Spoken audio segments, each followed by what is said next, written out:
Utah's schedule is full of daunting opponents, but they're not just capable of having a major bounce back, the Utah Utes are. They're capable of going 10-2 and winning the conference in 2025.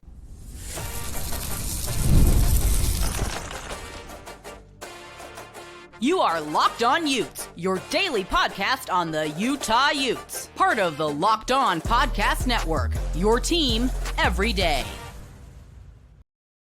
Hello, everyone, and thank you for making Locked On Utes your first listen and view of the day. We are part of the Locked On Podcast Network, available wherever you get your podcasts, as well as on YouTube. If it's your first time listening to the show, make sure you like and subscribe. Today's episode is brought to you by FanDuel. There's no better place to make every game and every moment more than with FanDuel. New customers can bet just $5, and if you win, you'll score $200 in bonus bets. Download the app or head to FanDuel.com today to get started. My name is JT Wistrcill, former intern inside the University of Utah Athletic Department. Excited to have on today's show Richie Bradshaw, the host of Locked On Sun Devils, because we are going to be talking about Utah's Big 12 schedule, and I want to get someone else's perspective on my thoughts on how I think Utah is going to fare in this schedule. As I said in the open, I do think, even though the schedule is filled with some tough teams, Utah plays 8 of the teams that finished in the top 10 of the conference a year ago, only one that finished in the bottom 6, that being Cincinnati. So full of tough tests along the way. But I do think this team is capable of bouncing back. When I look at this schedule, Richie, I see a path for Utah to get back to the title game. Do you see one? Yes.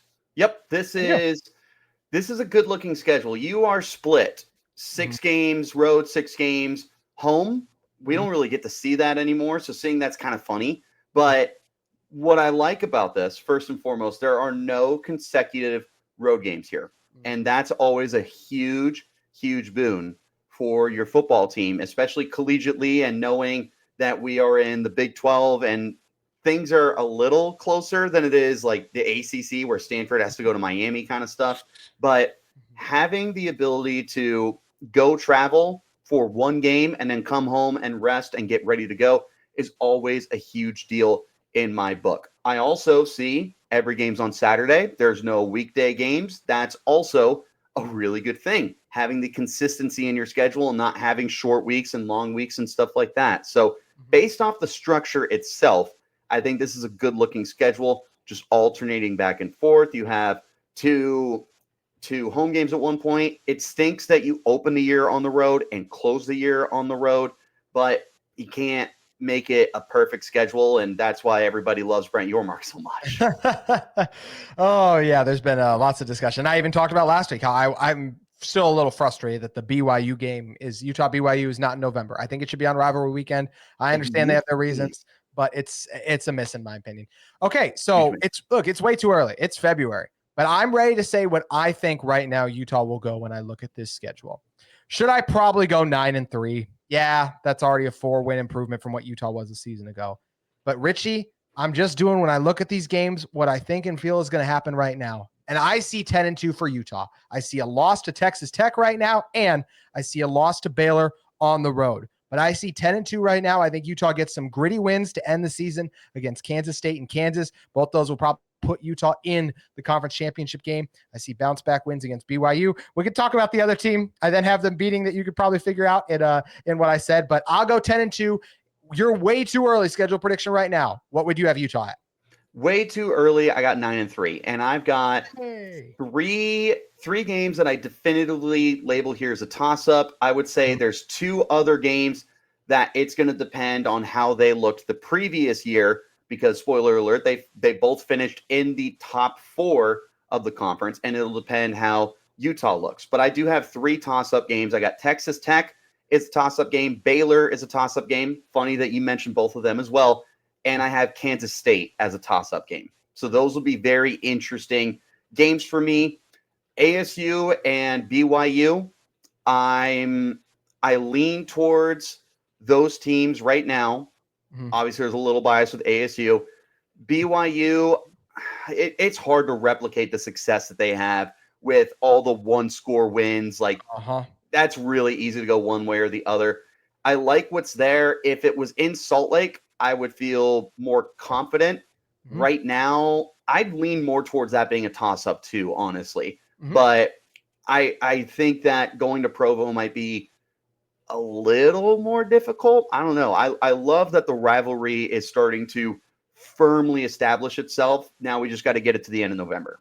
Yeah, it literally now it has the history, the intrigue, and always had the history, the intrigue with the drama, with what happened with Mark Harlan, with the controversial penalty, with how BYU won in such a late last second fashion. Like that's the stuff that stays so fresh in your brain on a year-to-year basis and adds the intrigue. So really excited to have underrated rivalry. It's an underrated rivalry, and I still think it should be after everyone gets done with the Iron Bowl. I wish everyone would tune in to watch Utah and BYU on rivalry weekend. I think it could have that slot pretty securely locked up if they did, but either way, it's what it is. So in my schedule prediction, obviously I said Texas Tech and Baylor were my 2 losses. That means I do have Utah beating the reigning conference champion Arizona State Sun Devils. And Richie, I like your team. I really do. And I think also, I'm sure some people will be listening, be like, oh, Utah guy, arrogant, going 10-2. Would be an extremely gritty 10-2. Kansas State, like there are several teams in this schedule. Like there's a lot of losable games for Utah in this schedule. They could go to West Virginia and lose. Do I think they'll do that? And Coach Rodriguez's first year back there? No, but I do think that it's still a tough game that you're looking at and seeing here too. But look, we talk about ASU. I like what Udo brings the Army back, 1,010 yards a season ago. Got a lot of offensive linemen back. I like Sam Lovett. I'm not as high as some of the people I've seen say like he might be the first overall pick in next year's draft. That's a lot to me as someone who thinks he is easily one of the best quarterbacks in the Big 12. And look, you got a lot of guys back from the 3rd ranked defense too, but it's also just hard to win on the road in the conference. I mean, you guys, I can't remember if this is on the road, but you did lose to Cincinnati last year too. And we think of Cincinnati very differently now too. So it's not a slight to the Sun Devils that I have Utah winning. And this is not going to be 55-3, what it was a couple of years ago, Richie. Better not. I may not be hosting the show after that. Yeah. Oh, that was a wild time. But I have Utah squeaking one out against a really tough Sun Devil team. I have in my notes here that ASU would get the win, but I also put that a bounce back Utah team, if they do rebound, and this is early enough in the season that they could carry some momentum early enough. It's the 6th game of the year, but they could be riding that confidence of, I do think it's a 3-0 start. And I do have, honestly, going into this game, I have Utah 5-0. Yeah. They could easily come into this game riding high, ranked, hosting ASU. Off a bye too. That's even bigger, man. That is your get back game. That's your revenge game. And as Utah fans and Sun Devil fans know, that's another underrated rivalry. And there's going to be a little bit of frustration from the Utah fans with the Sun Devils coming in. So that's a really fun, interesting game to me.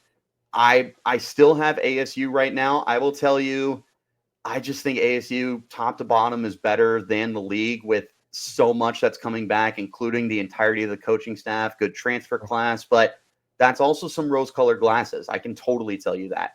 This Utah game for ASU, I have it as a win. It's not a guaranteed win for ASU, especially going to Rice-Eccles. It's tough. And I'll say this too, just like we saw this with last year's Big 12 favorites, Utah, Oklahoma State, and Kansas State. Not a single one of them were in the top 4 of the conference to end the year. One of Arizona State, BYU, Iowa State is going to flop. Now, some of them are, and I don't think it's going to be Arizona State. Let me say that right now. Actually, there's a lot of reasons. There are things I like about BYU, but I could also see them having a slip up, even though I like their team a lot on paper.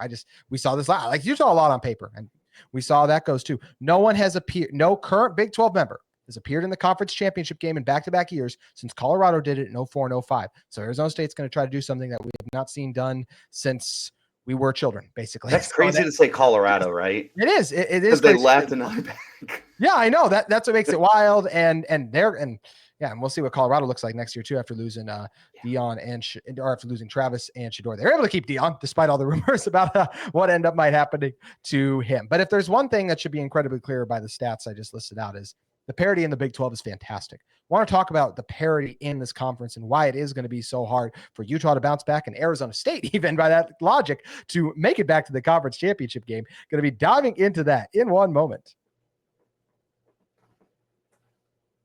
But first, today's episode of Locked On Utes is brought to you by our friends at Game Time. Game Time has you covered. If you're looking for tickets for your next big event, whether it's a concert, a comedy show, or a sports game, finding the right tickets at the right price can be hard. But with Game Picks, it's never been easier. Let me tell you how it works. With Game Picks, the app does all the hard work for you. It curates the best deals so you don't have to waste time searching through endless ticket listings. I've been using Game Picks for a while now, and here's why I love it. The curated deals make it super simple to find great tickets at a great price. No more sifting through thousands of options. I recently grabbed a super deal for a prime seat, and I couldn't believe the value. It was a steal. The seat view feature is a game changer. Before I even hit buy, I can see exactly what my seat will look like in the venue. It's also just reassuring to have that peace of mind.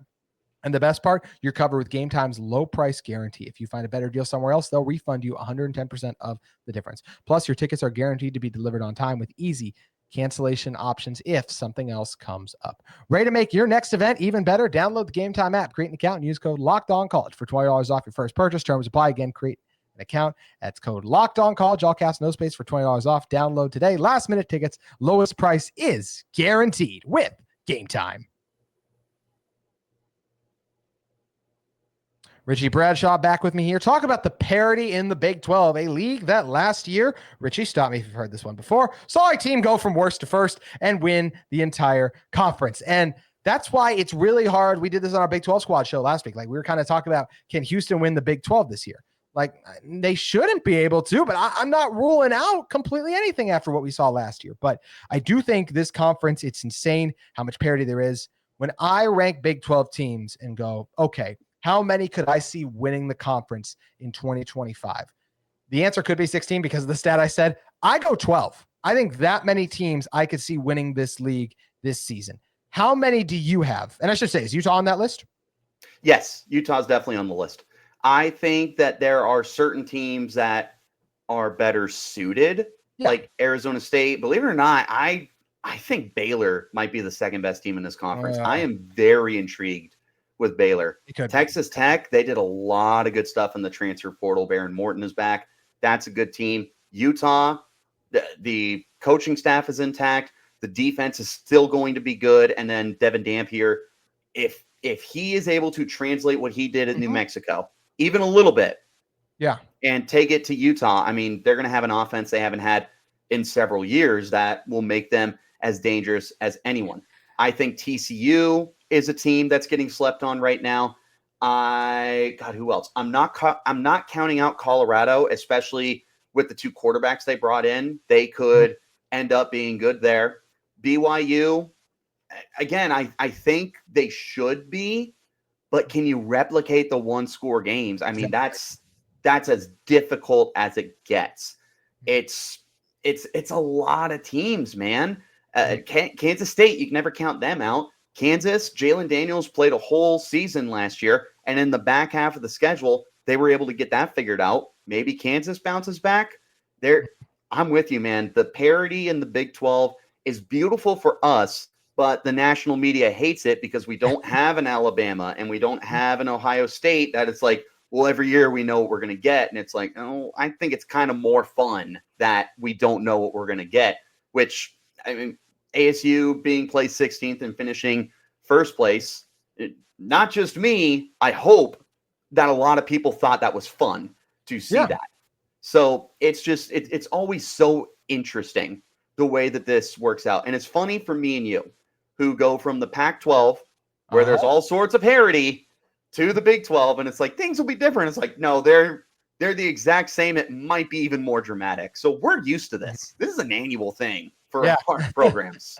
I think it will be more dramatic because at the end of the day, you still had Oregon and Washington had a stretch where it was like, okay, you felt pretty good about them a year in and year out basis. Like, I mean, as I mentioned, like if you're telling me Iowa State, Arizona State, and BYU all are not in the top three of the conference next year, I'm not that surprised just because of the history of this league and how we see it turn over one year to the next. And there's just a lot of talented teams. It's not just about like, oh, just because it happens every year. It's about the quality of the teams. I mean, here's how I look at the Big 12 right now, Richie. I'm curious what you think of this. So I got my personal rankings of the conference. I would have Arizona State as the top team right now. I would have BYU 2. I'd have Iowa State 3. This is just coming into the season. This is how I view it. I would have Utah 4.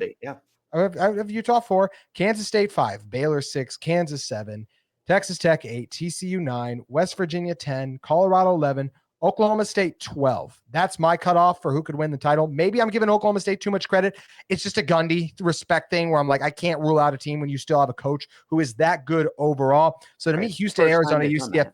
Yeah, Houston, Arizona, UCF, Cincinnati are the 4. I'd be like, I would be pretty surprised if they won it, but I can't rule it out. Do you have any glaring objections to my rankings there? I don't think so. I mean, you take those top 12 teams and you can shuffle the vast majority of them.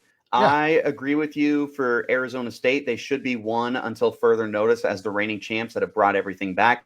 It honestly blows my mind a little bit that they're not the consensus one, but that's also the beauty of the Big 12 is, look at everything that Arizona State is bringing back, and they're the reigning champs and everything. But you know what? They could be out of the top 6 by the end of the year because Kansas State was well on their way to the Big 12 championship. They finished 5th. Yeah. They finished 5th with like 3 games left to go. That's how crazy it gets. ASU could be in the same thing. They could be well on their way to the Big 12 championship game. And then their last month of the season, visiting Iowa State, hosting West Virginia, visiting Colorado, hosting Arizona, you could drop 3 of those games. You're not losing to Arizona because they are dog water. But, I mean, Iowa State going to Ames in November, good luck, man. Like, there's easily a chance that ASU goes into the final stretch of the season ready to rock and then just drops on their face. Like, it could happen to any team, even the reigning champs. It can. It's absolutely the case, and that's what makes this conference so great. So, Richie, that's where I want to go next. I really like the Big 12. I've really enjoyed it. We've been in it for a full football season now. We're in the midst of a basketball season. I'm not enjoying basketball. Nope, I'm not either. And I know football went badly too, but the Houston game got really dark, Richie. Things got really, really dark for Utah basketball for a little bit. But do I still wish do I wish things would have stayed the same? I don't like seeing the Pac-12 crumble. Yeah, that part sucked. But let's move on. Like, this is where I've enjoyed embracing the Big 12. These new rivalries we're building are fun. I've openly said before, like, we build a fun rivalry with Oklahoma State. Like, I want to play them again. I wish we could have designated rivalries where we play some of these teams a little bit more frequently than the constant shuffling. But that's what makes it hard in a 16 team. That's where I'm at with Texas Tech. Like, get them on my schedule as much as I can. Like, I like the idea of making something there with Texas Tech. Yeah. So BYU. BYU. Yes. BYU. We got. There's one thing that Utah and Arizona State fans can agree on. It's the enemy of my enemy is my friend. And it's crazy that for years I've seen, and I never got it. I know I've been on here before and said, like, I don't get the hate. I respect Utah, but I know there's a lot of hate between those two programs. But after the ASU game or the BYU game for ASU, all the Utah fans that were hopping on our side were like, is BYU that bad that you're defending us? Yeah. Okay, let's do it. Yeah, exactly. Love we're that. just Common enemy.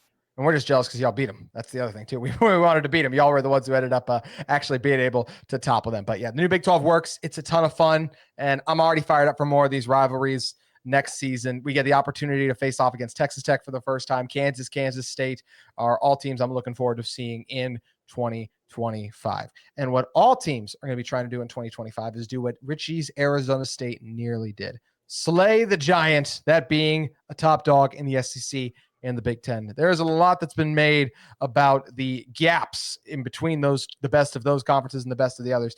We're going to talk about if that's actually true or no, it's definitely a myth. We'll tell you why in one moment.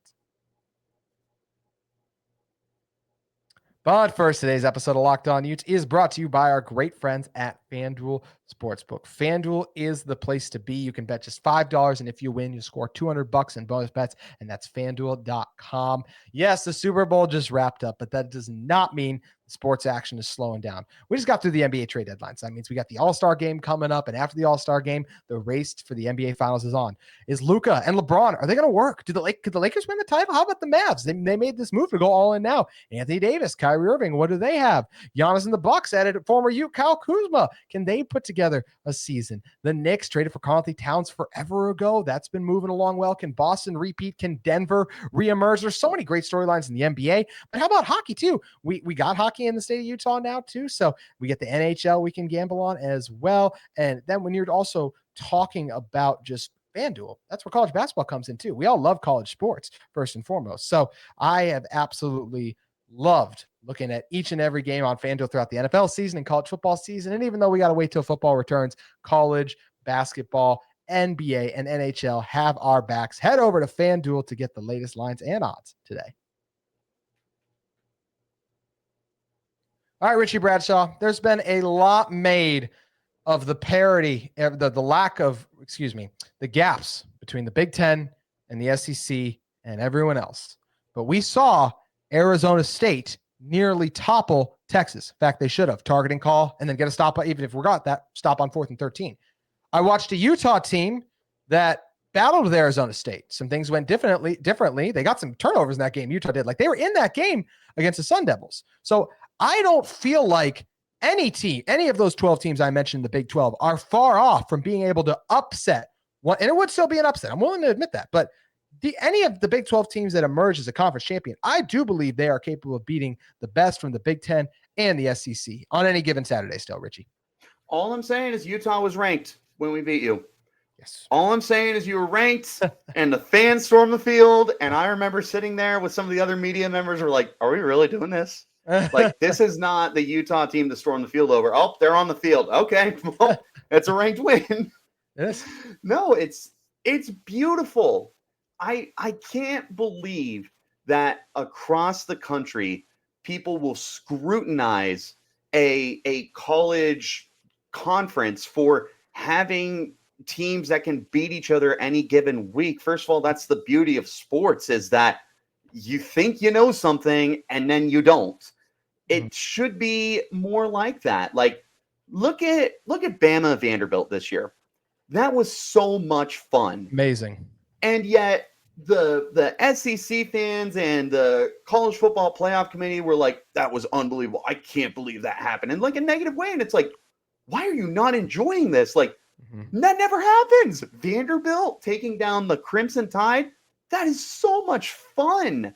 And it's the same with this past year where Arizona State was the little brothers and they go and take on Iowa State, who had run their way to the championship, and they curb stomped them. And it's like, people should be more accepting of how fun those things are. God, did the Big Ten have something crazy this year? I know that Indiana how about Indiana? I mean, so much fun. Well, let's connect that real quick, Richie. Right. Indiana beats Michigan. And all I hear about is Indiana's really not that good. But while I continue hearing down year for Michigan. Yeah, I don't care about Alabama losing to Vandy or Alabama losing to Oklahoma. And then they lose to Michigan in the bowl game. And that was the whole point, is it's like, wait, what? I thought Michigan was bad, so therefore Indiana was also bad. And instead, Indiana's 2 losses ended up being to the national champion. So parity is still alive and well in the sport.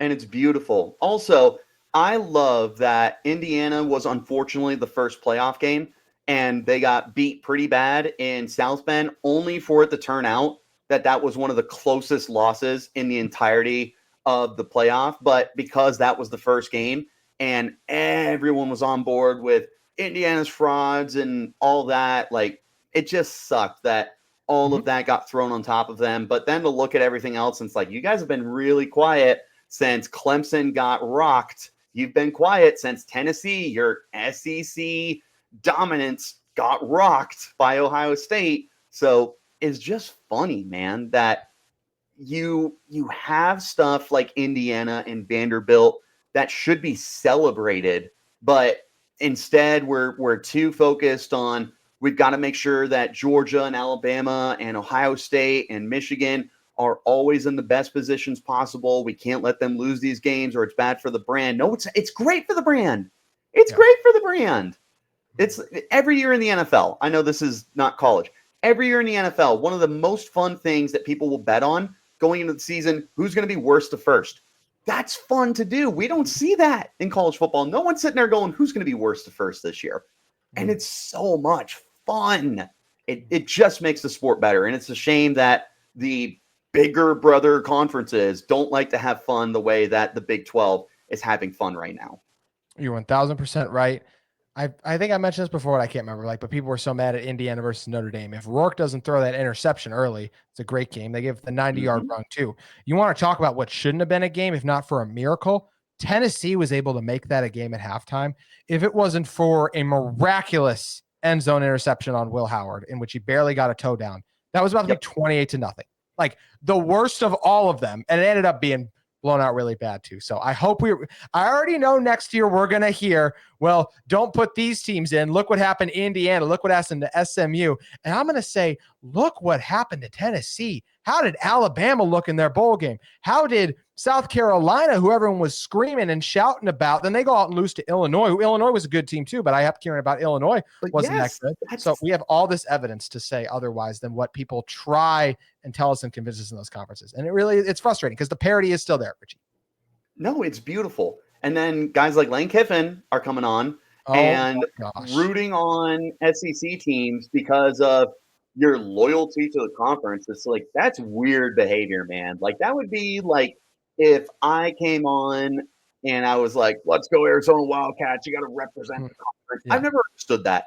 Well, it's also different too, right? Like I was rooting for Arizona State because we're the little guys in their eyes. It's different when you're doing it to those brands that do routinely kick your butt. Right. And like growing up, some of my family was of the mindset of like root for your conference. And back then it was back the pack because no one respected the Pac-12. Yep. But I've gotten to a point now where it's like, those are all my rivals. And like some of them I don't hate as much as others. Like I can root for Utah. And it's pretty easy for me to do compared to rooting for Arizona or rooting for, at this point, BYU. Like it's some teams in your conference are easier to root for than others. But the point that Lane Kiffin was making at that point in time, especially rooting for Tennessee, that was crazy.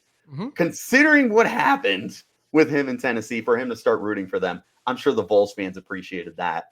But it's just his whole agenda that he's trying to push, that his conference is better, because he was doing everything he could to get Ole Miss into the playoff. Like, it's just gross. Kentucky, their only Power 4 win. Like, just don't lose that game. Like, and then he had the awful loss to Florida. Yep. Dude, we're not awful, but like you said, you need to win that game. If you're a college football playoff team, you win that game. Indiana got in because they took care of business against everyone else, and Ole Miss did not. I know they beat Georgia, but sorry, we don't erase your bad losses either. So yeah, this stuff is crazy, and that's the one thing every Big 12 fan can agree on is we cannot wait for the day for one of our teams to go in there, do what TCU did a couple years ago, beat the Michigan. Beat whoever it is. It's happening. It's coming. As much as they don't want it to, it's going to happen. And it'll be an exciting day. Just like it's an exciting day today because I got to talk with you, my friend Richie Bradshaw. Let everyone know where they can find you at. You can find me on Twitter at RichieBrads36. I host Locked On Sun Devils, which is available wherever you're getting your shows. Come talk some ball with me. Utah fans, I hope you have forgiven me at this point because I know at this time last year, I was not a popular person in Salt Lake City. So I hope that we have mended that bridge at this point in time. Do you want to know why I like Arizona State now? Uh-oh. Why is that? Because Scadaboo's gone, and I don't have to deal with him anymore. I love him as a player, but my gosh, what he did to Utah on a football field, Don't take it personal. He did it to everyone. Yeah, before we walk off, I loved that going into the Peach Bowl, and Cam had said, I'm the best running back in the country.